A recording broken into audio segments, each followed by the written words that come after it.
Isaac Newton, com certeza, foi uma das maiores mentes, assim, um dos maiores gênios da história da humanidade.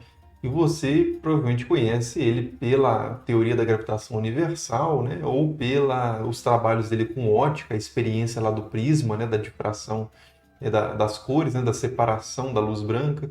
Ou talvez pelo cálculo infinitesimal, né?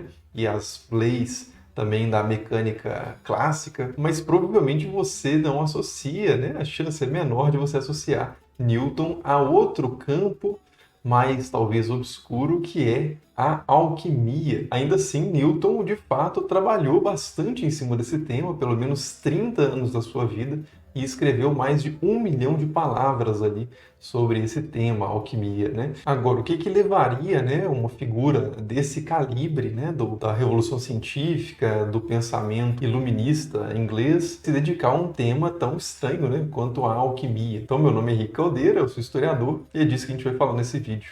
Então, né, apesar do Newton ser conhecido principalmente como um físico, o Newton era, na verdade, um filósofo natural, né? Essa era a sua profissão, digamos assim, o seu campo de estudos, que era refletir sobre as operações da natureza, né? Então, Newton tinha um interesse muito amplo, muito que ia muito além da física como a gente entende hoje, né? Então, ele se interessava também por assuntos que hoje a gente chamaria de químicos. No inglês, o nome mais comum para isso era chemistry com Y, né?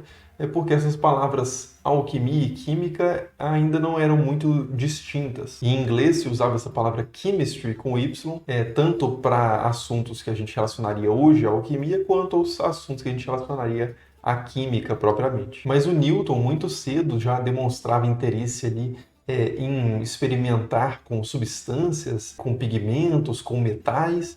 A gente sabe, por exemplo, que ele, em 1669, ele comprou pela primeira vez, que a gente tem notícia pelo menos, aparatos, ali, fornos, vidraria e também materiais, reagentes, prata pura, antimônio, espírito de vinho, né, que é basicamente álcool, e várias outras substâncias, para poder fazer experiências. E junto com esses equipamentos, esse material que ele adquiriu, ele comprou também uma coleção de livros, né, em 6 volumes, chamada Theatrum Chemicum, que é uma coleção de textos alquímicos, principalmente medievais e também do início ali do período moderno. Ou seja, né, o Newton comprou ali os materiais para fazer as experiências e comprou também uma coleção de textos de pessoas que relatavam e ensinavam a fazer certas experiências, né, dentro dessa longuíssima tradição que era a alquimia. Mais tarde, esse interesse do Newton por alquimia barra química seria ainda mais desenvolvido com o contato dele com a produção do Robert Boyle, que era também um filósofo natural e um dos fundadores da Royal Society, né, da Sociedade Real de Londres. O Robert Boyle também tinha ali muita leitura de textos alquímicos, né, tentava decifrar ali textos alquímicos, em busca, inclusive, da chamada pedra filosofal, né, que era a substância que seria capaz de transformar metais menos nobres em prata e ouro, principalmente ouro, né, que era mais valioso ainda. Então a gente sabe que o Robert Boyle, por exemplo, trocava bastante correspondência com outros alquimistas da época, né, e chegou a decifrar ali pelo menos até a terceira chave de Basílio Valentim, que era um famosíssimo texto bastante enigmático, com um receituário ali para a pedra filosofal. Robert Boyle reproduziu e decodificou as 3 primeiras chaves relacionadas à purificação do ouro,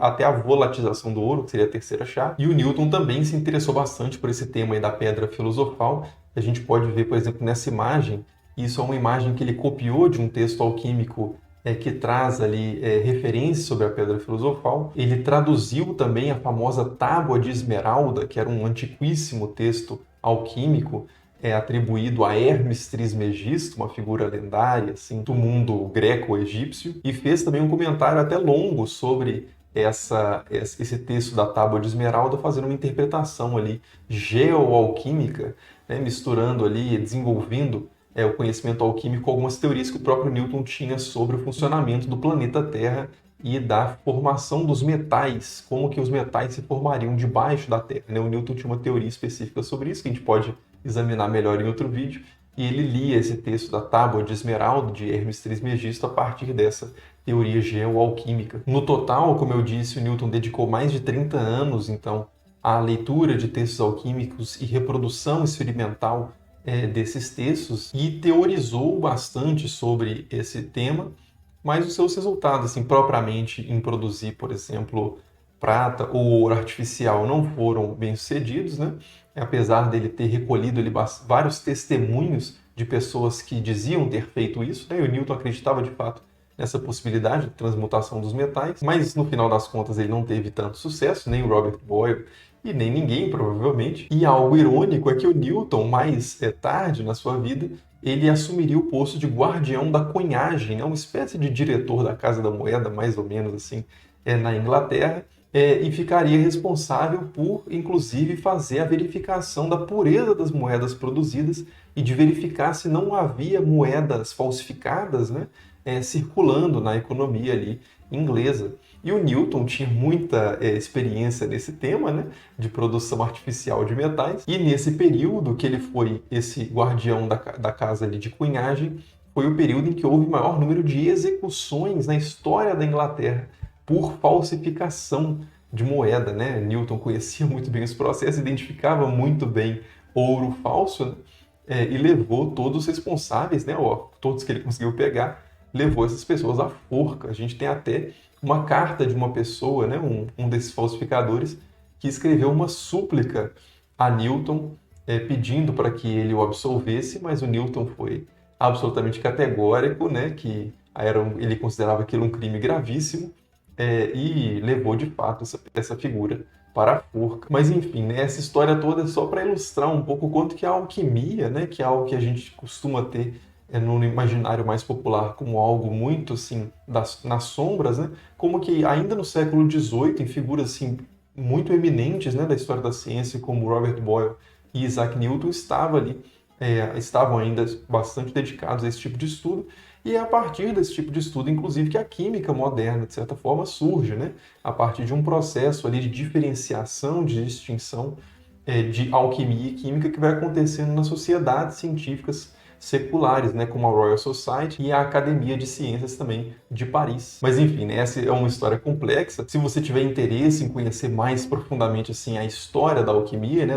Das origens lá greco-egípcias ao século de Newton, tem um curso que você pode conferir o link na descrição desse vídeo, no primeiro comentário fixado. É um curso que eu organizei justamente para dar uma dimensão mais ampla dessa história da alquimia, que é muitas vezes bastante distorcida, né, no imaginário comum.